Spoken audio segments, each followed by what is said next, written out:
না কেমন হয়েছে হ্যাঁ আলহামদুলিল্লাহ ভালো হয়েছে। কেমন আসছে অনুভূতি খুবই খারাপ। পরীক্ষা ভালো হয়েছে আলহামদুলিল্লাহ, বাট এমসিকিউটা একটু টাফ ছিল আর সিকিউ একদম ইজি ছিল। না এত দূরত্বে সিট প্ল্যান হয় নাই। কোনো সমস্যা দেখেছেন কিনা? না সেরকম কোনো সমস্যা ছিল না, সবই আলহামদুলিল্লাহ ভালো ছিল।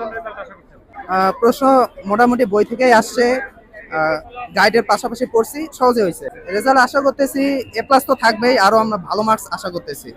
ভিতরে সিট প্ল্যানিং কেমন ছিল? সিট প্ল্যানিং ভালোই ছিল, তবে মার্কস পড়তে দেখি নাই ছাত্রদের, নিজেও মার্কস পড়ি নাই অবশ্য। যে আমরা শুনতেছি নওগাঁয় প্রশ্ন ফাঁস হয়েছে, এগুলো যেন কমে যায়। আলহামদুলিল্লাহ ভালো হয়েছে। প্রশ্ন কমন করছে? প্রশ্ন মোটামুটি সব কমন তারপরে না, মোটামুটি কমন করছে 80%-এর উপরে।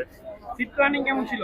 সিট প্ল্যানিং আলহামদুলিল্লাহ ভালো, তবে আরেকটু ভালো হইলে ভালো হইতো, যেমন একটু গ্যাপ থাকতো যেহেতু করোনা পরিস্থিতি। তাই মোটামুটি ভালোই ছিল। প্রশ্ন কমন কেমন হচ্ছে? প্রশ্ন স্ট্যান্ডার্ড হয়েছে। টাইম ম্যানেজমেন্ট নিয়ে আমার একটু ঝামেলা হয়েছিল, এমনিতে সব ঠিক আছে মোটামুটি। কিন্তু একটু নার্ভাস ছিলাম, এই জন্য আর ওভাবে গুছায় লিখতে পারিনি। আলহামদুলিল্লাহ যাই হয়েছে ভালো হয়েছে। নেক্সট দিয়ে কভার ভিতরে কোনো অসুবিধা হয়েছে আপনাদের? না ভিতরে অসুবিধা মানে হয়নি। গার্ড কেমন দিছে?